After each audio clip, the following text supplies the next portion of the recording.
Hey guys, welcome back to the channel. Well, I've finally done it. I've hit 1,000 subscribers, and I just want to thank you all for that. It's pretty cool, and it's definitely the first of many milestones for the channel, and it wouldn't be possible without you guys, the viewers.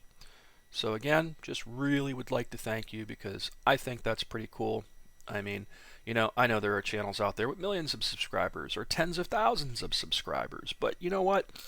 1,000 for a channel that's only been around a little over a year, and I really didn't get serious about this channel until the past, 2020 is when I upped my content productivity and the quality of what I've been doing, and it feels really good to know that you guys are enjoying this, and to subscribe is a big deal. So thanks. I just wanted to say thanks. Alrighty, today is going to be the news for April 10th, 2020. 2 days ago, the IL-2 guys released an update. Jason Williams is the producer of IL-2 Great Battles series, and he made a really long post, and it's pretty cool because he goes into detail, basically just telling everybody, look, take a step back. This is the biggest update we've ever done. Please set your phasers to reasonable expectations for this part of the update, and don't say we promised new damage textures because we did not. So the new damage model hit, and in version 4.005, and the difference is just 140 little things they've added or changed or fixed, basically. The list includes 140 items of what was added in the version 4.005 update. And he goes on to say, look, just don't flood us with a whole bunch of bug reports that shit's broken or shit doesn't work. Play around with it for a while before you make a report. Don't overload us with stuff that's not needed, essentially. Jason seems like a pretty cool guy. He watches the channel from time to time. I've seen him make comments, so I thought it would be good to just cover this because this is a monumental update for IL-2, and when you have an update this big, the possibility for other things messing up is pretty big as well. And honestly, for me, I didn't have any problems. Like, I was expecting the worst. I was expecting to go in and maybe my config files for my joystick mapping would have been broken. Because that, to me, that would be the worst thing that can happen, because then I'd have to go reset everything. But no, my stuff worked fine. In the video I posted the other day, as you could see, I jumped in, my stick was still set up, all my bindings were there, and actually, to be honest, I almost feel like there was a performance boost within this as well. I could be wrong, but to me, I was getting a pretty consistent high 70s to 80 FPS in VR, which was fantastic. I'll include a link to this at the bottom of the video as always. Alrighty, on to the update itself. This is a post from the developers of IL-2 at their website. The other post was over at the forums from Jason Williams. This goes into detail and pretty much tells you everything that was added. Some of the other cool things they did was they've added MiG-3 series 24 exterior textures, including damage, are in 4K quality now thanks to Martin. PE2 series 35 exterior textures, PE2 series 87 exterior textures, BF109 exterior textures including damage are in 4K now thanks to Francisco. Binoculars have been added for tank commanders. They added a vehicle, a couple different vehicles, Gaz 55, a fuel truck, Opel Blitz ambulance added, Opel Blitz tank wagon, fuel truck added, new language added for Chinese.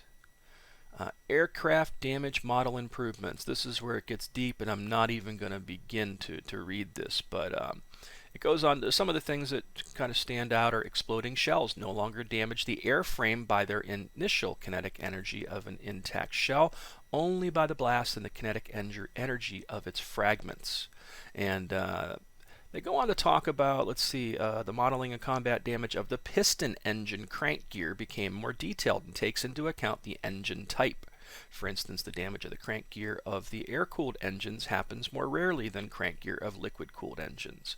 And the particularities of the armor penetration, blast, and fragmentation effects of the munitions.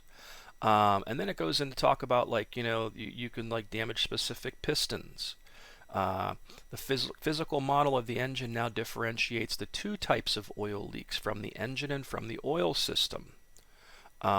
It's pretty fucking deep, and what they've done here, this is all, and keep in mind, this is all internal damage model stuff. They have not yet added new 3D models or textures to visually show the damage of being affected.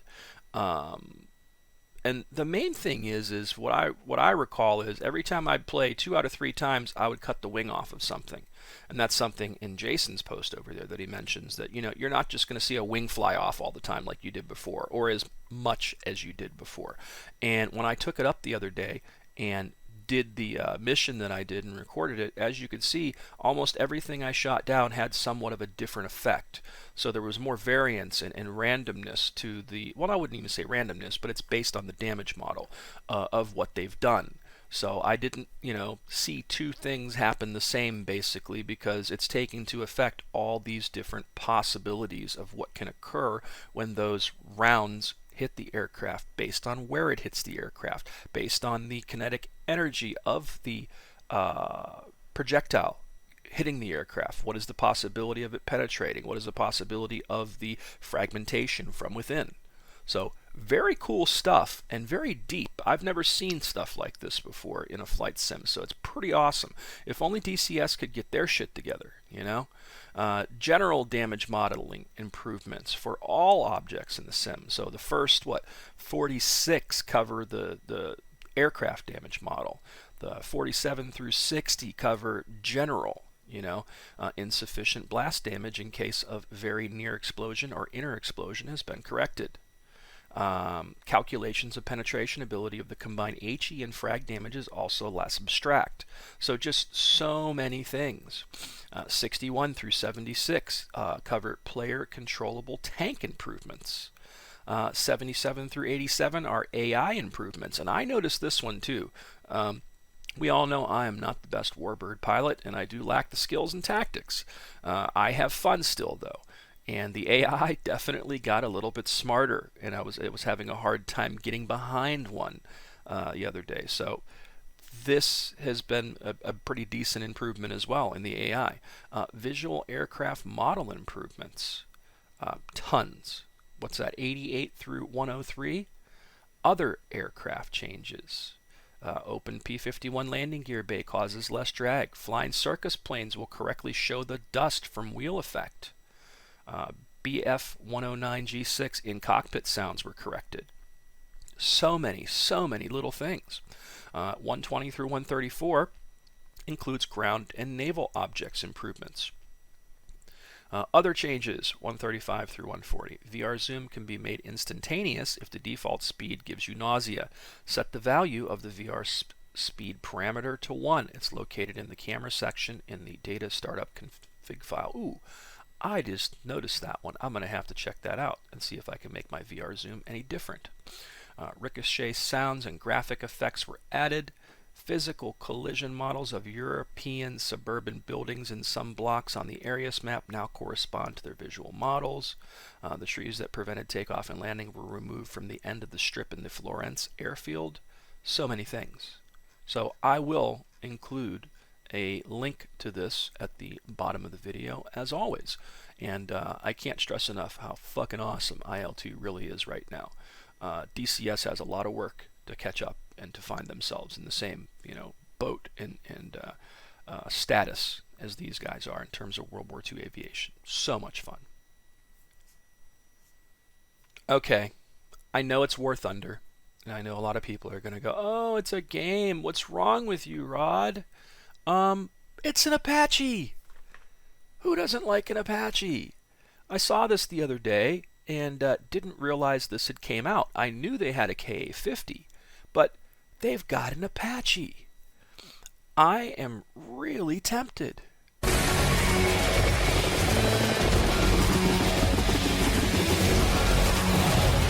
cool.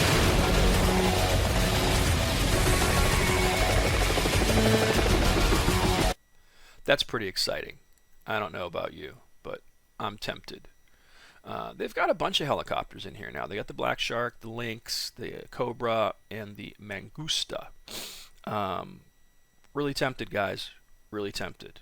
I don't really have 50 bucks to blow right now, but this looks pretty cool.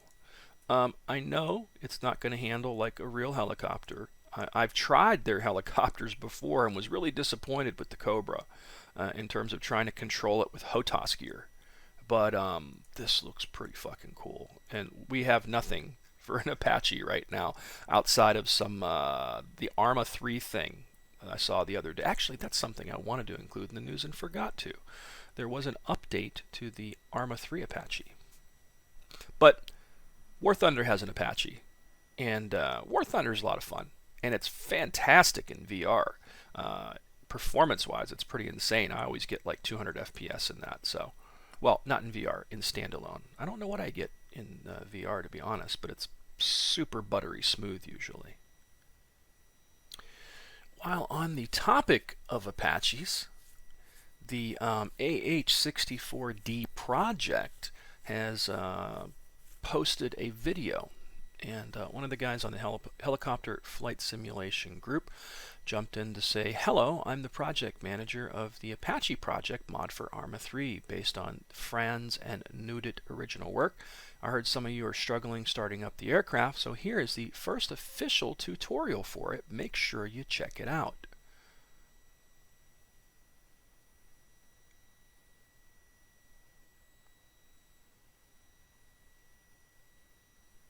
You have to properly start up the Apache from the April 2020 version.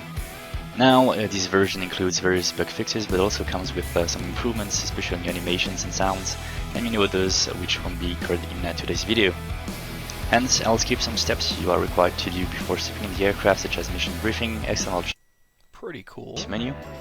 So we'll just set our comm panel to our likings. Finally, we'll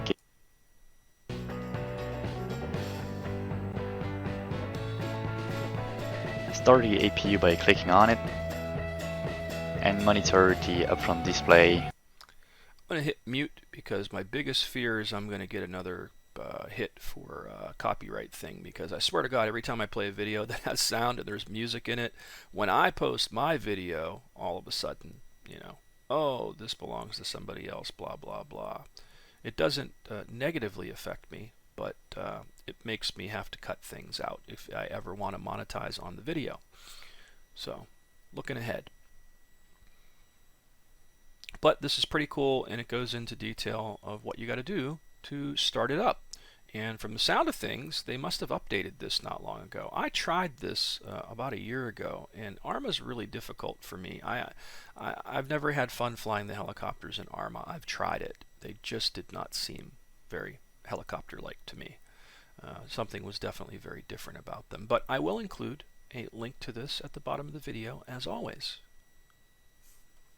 Prepar3D 5 is coming, and this is the teaser trailer. And I'm sorry that I turned the sound off, but I swear I get like a warning from YouTube almost every time I play something that has music in the background, because they claim it's somebody else's music, even though I played somebody else's video.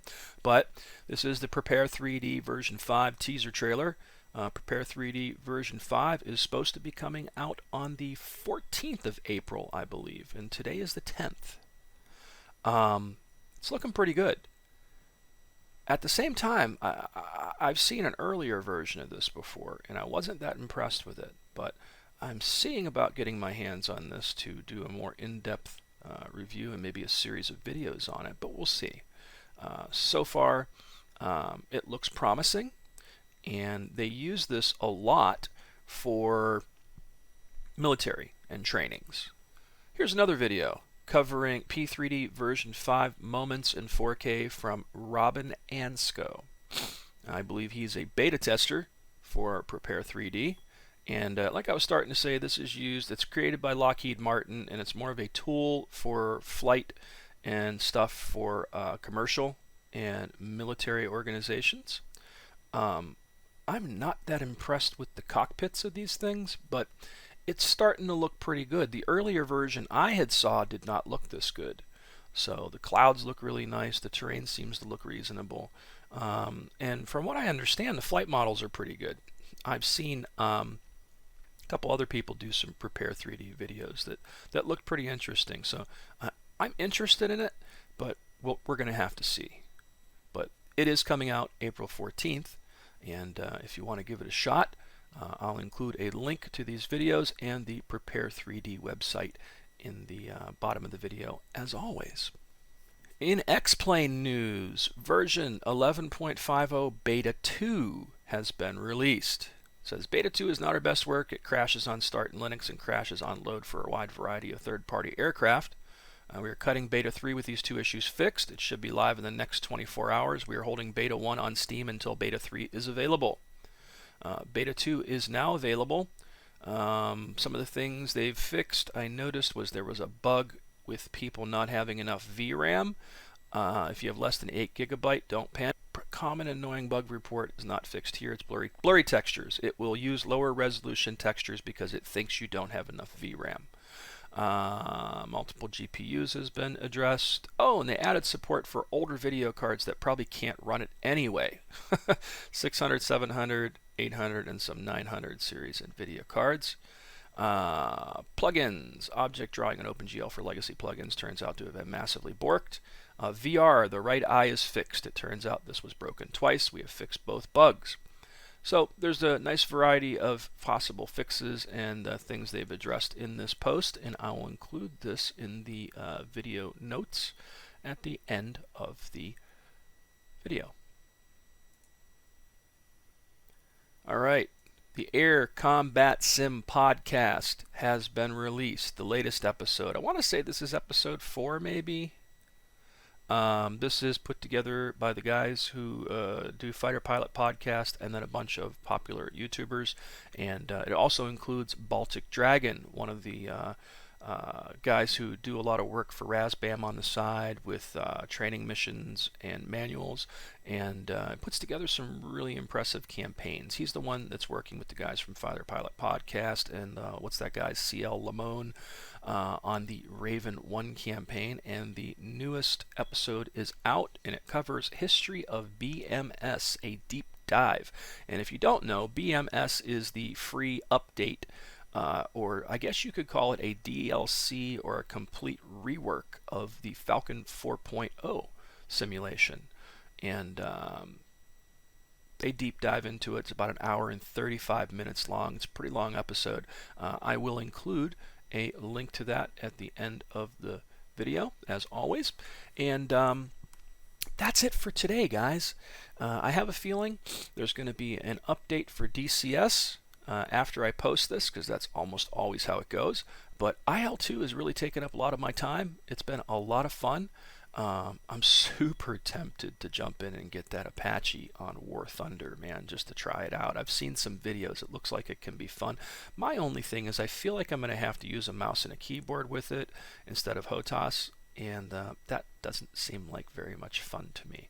I wish I could just test it out. You know what? I haven't jumped into WarThunder in a long time. I'm going to jump into WarThunder, and I'm going to see if they have a version of it to test, because I know they let you try out some of the aircraft sometimes.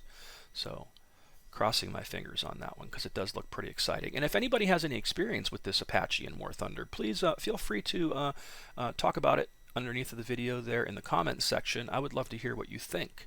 I think it looks pretty damn cool, and we don't have an Apache in anything else right now. So there is that. But as always, thanks so much for watching and subscribing, guys. This 1,000 subscribers milestone is pretty fucking cool to me. Never thought that, you know, things would go this far, and I'm really happy about the result, and I'm happy to keep doing this. You know, I really enjoy doing these things, and I enjoy hearing all the comments, both positive and negative, and I appreciate you guys. I really do. So as always, thanks so much for watching. Please subscribe to the channel. Feel free to hit that like button, and until next time, guys.